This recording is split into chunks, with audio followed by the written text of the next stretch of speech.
Ici, Londres.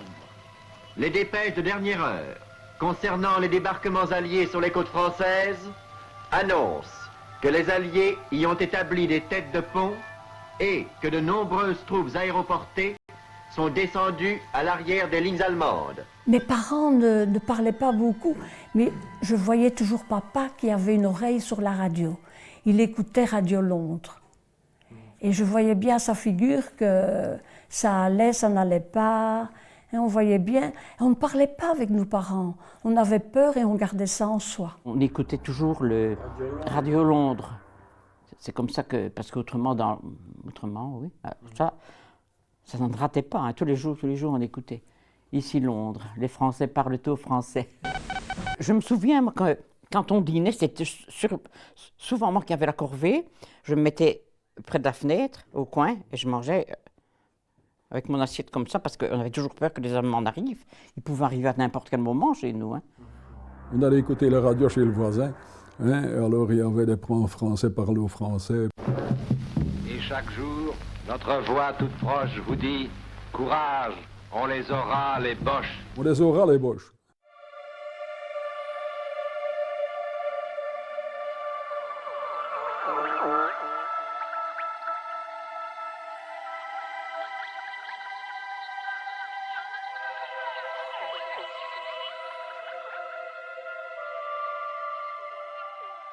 Les enfants ne se souciaient pas de tout cela, mais les adultes avaient quand même peur de représailles, et les gens avaient peur.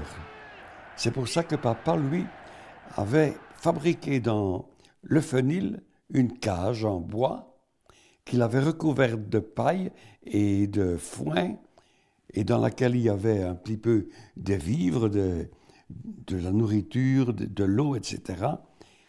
C'était prêt pour s'y réfugier en cas de besoin. Deux jeunes gens ont tiré sur un Allemand dans le terme de Poupan. Et le lendemain, représailles. Je vois encore les voitures de SS s'arrêter près de l'hôtel Maca. Et là, ils ont pris le papa et le fils. Ils ont pris aussi un jeune homme que papa avait caché au grenier de l'école pendant très longtemps. Et il en avait tellement marre, on peut dire, de rester enfermé, que ce jour-là, il était rentré chez ses parents. Donc on a pris ce jeune homme-là, on a encore pris un autre, le secrétaire, mon voisin, qui lui, je le vois monter avec sa brouette, il se sauvait dans le bois. Et bien sûr, il a dû revenir, sa femme a été le rechercher, sinon c'était elle qui partait.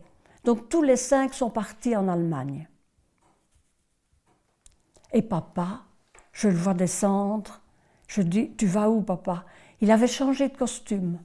Ah, il dit, comme c'était tout le quartier qui était raflé, peut-être que moi aussi, je vais devoir partir. Et heureusement, ils avaient leur compte et ils n'ont pas pris papa. Ce qu'on a eu peur, c'est avec quand ils avaient brûlé le wagon de foin. Il y avait un wagon de foin à la gare d'Offagne.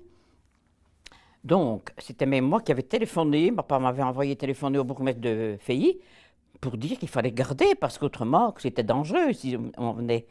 Et puis, je ne sais pas comment ça a été, toujours est-il qu'on est venu brûler le wagon de foin. Et les Allemands, le lendemain matin, étaient dans le village. Ça, on a eu peur. Hein. Il y en avait partout.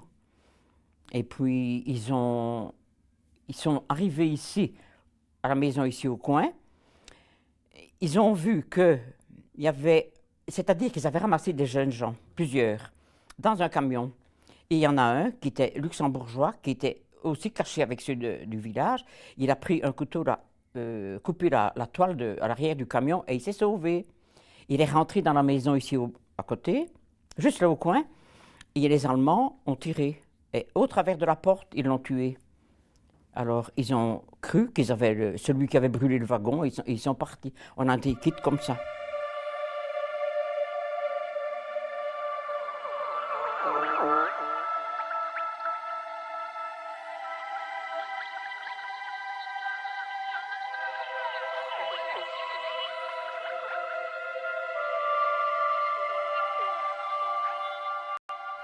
Diplôme d'honneur.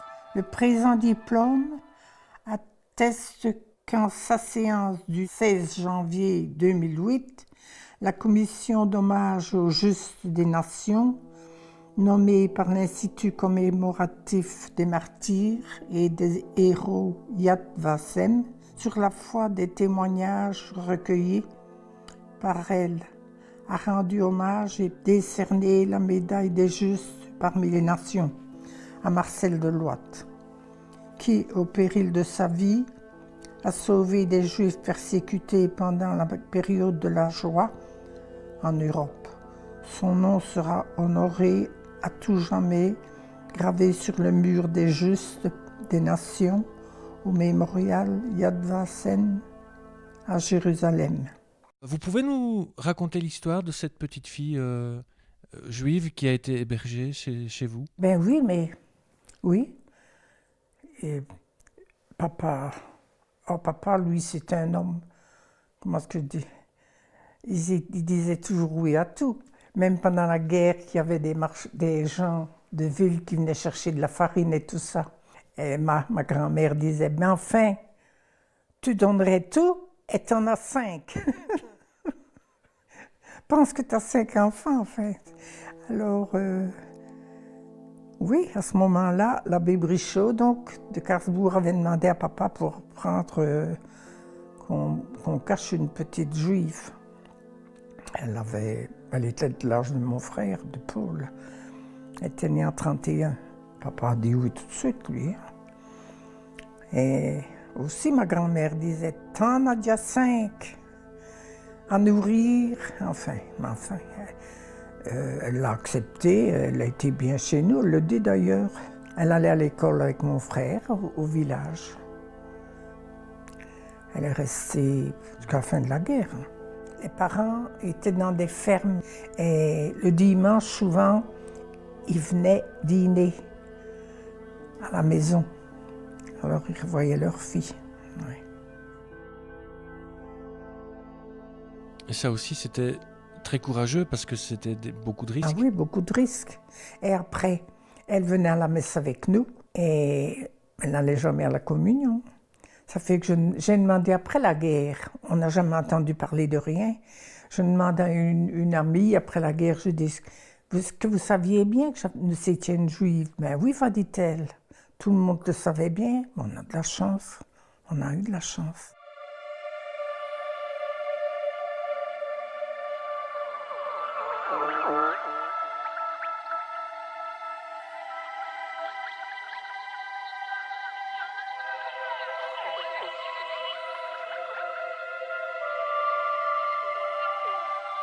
Je devais aller travailler pour les Allemands et je n'ai pas été. Alors, là-dessus, j'allais dormir dans le village et un jour, je me lève au matin plus tôt que les habitudes. Je revenais toujours par un sentier pour retomber près de la maison. Et je reviens par la route ce jour-là, c'était au mois d'octobre. Et il faisait encore assez brun. Et puis qu'est-ce que je vois?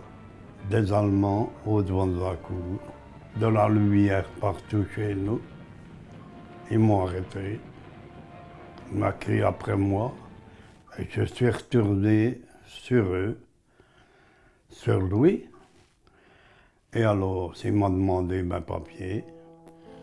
Et je leur ai donné ma carte d'identité. Mais une fausse carte, et puis il m'a allumé à la figure, et m'a rendu ma carte, et il m'a dit « Dankeschön ». Alors j'ai remis ma carte d'identité au mon portefeuille, j'ai rallumé ma cigarette, monsieur dit, et je suis continué, et puis je me suis sauvé. Je suis allé dans une ferme, que je voyais notre ferme. Et alors, je l'ai dit que j'avais été arrêté des Allemands. Et ça s'en allait dans le village. Et 3 jours après, les Allemands revenaient chez moi, chez mes parents, ils ont le gros bandette. Donc, j'ai été dénoncé. Si les Allemands vous avaient attrapé à ce moment-là, qu'est-ce qui se serait passé pour vous? Ah, ça, une bonne question. J'avais envie, si je me faisais arrêter et qu'ils me chargeaient dans la sauter la balle plutôt que d'aller travailler pour les Allemands. Ça, c'était c'était dans la tête.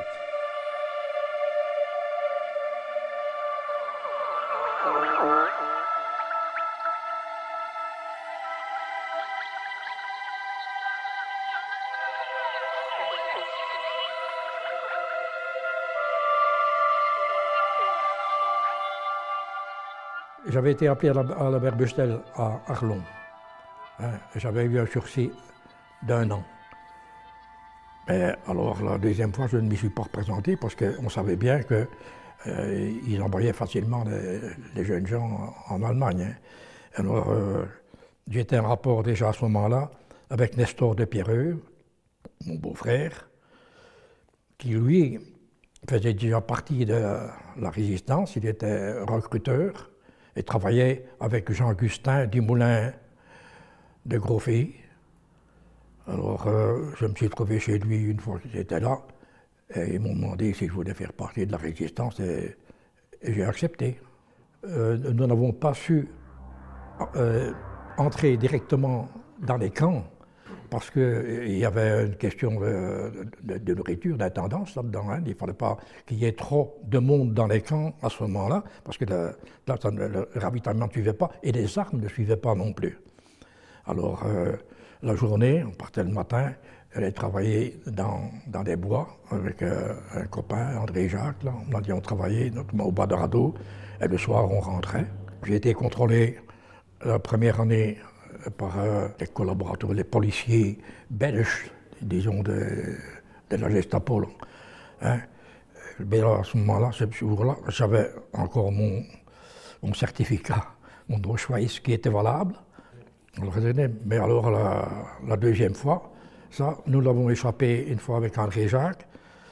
À un contrôle, nous avions été avertis qu'ils arrivaient dans le village, parce que ça se communiquait vite. Hein, et alors nous avons été nous cacher chez un de ses oncles.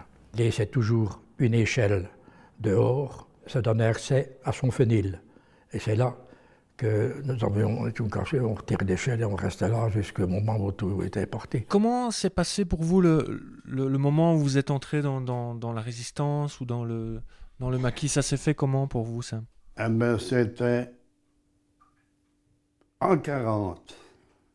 Joseph-André de Brizy, qui était instituteur, mais qui était commandant à l'armée de réserve.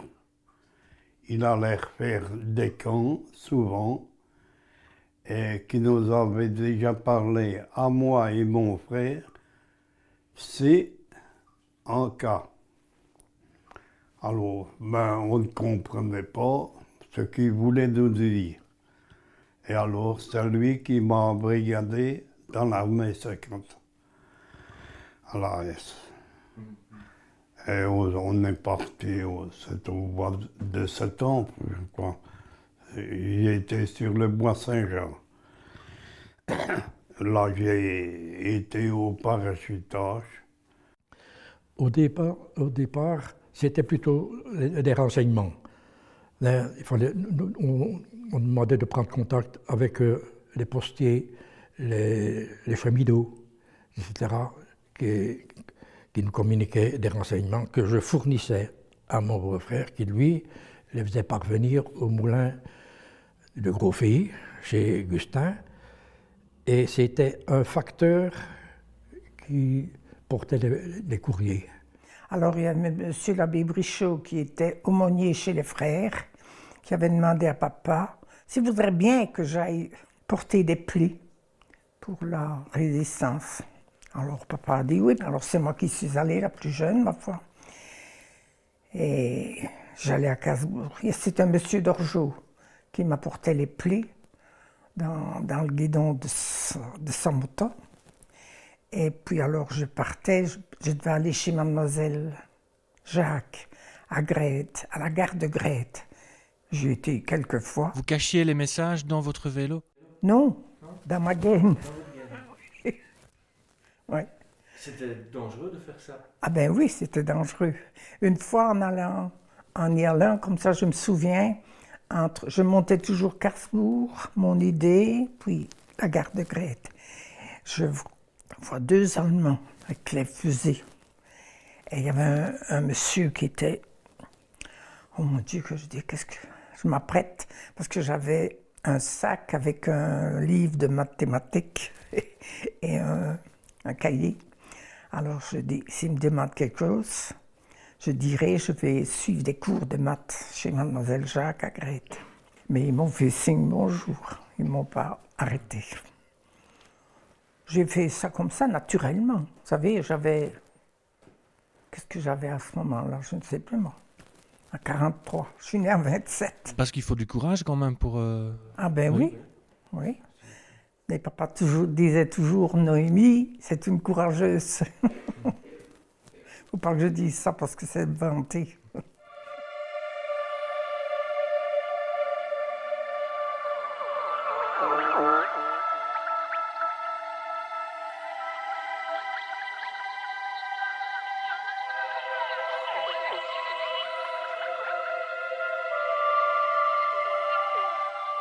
Après, au moment où les maquis ont été mobilisés, à ce moment-là, Nestor de Pierreux de me dire, écoute, il faut partir.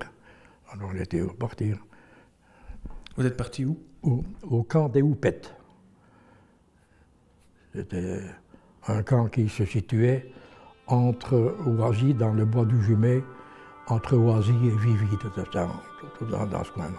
C'était des abris de fortune, comme on pouvait faire, là, hein. Des petites cabanes recouvertes de fougères. Alors à ce moment-là, il y avait des armes, il y avait du parachutage d'armes, alors il y avait des armes pour équiper. Nous avions des gardes, il fallait toujours attendre des ordres. Hein. On nettoyage les armes, etc., dégraissage, etc. Mais je n'ai pas participé à des embuscades.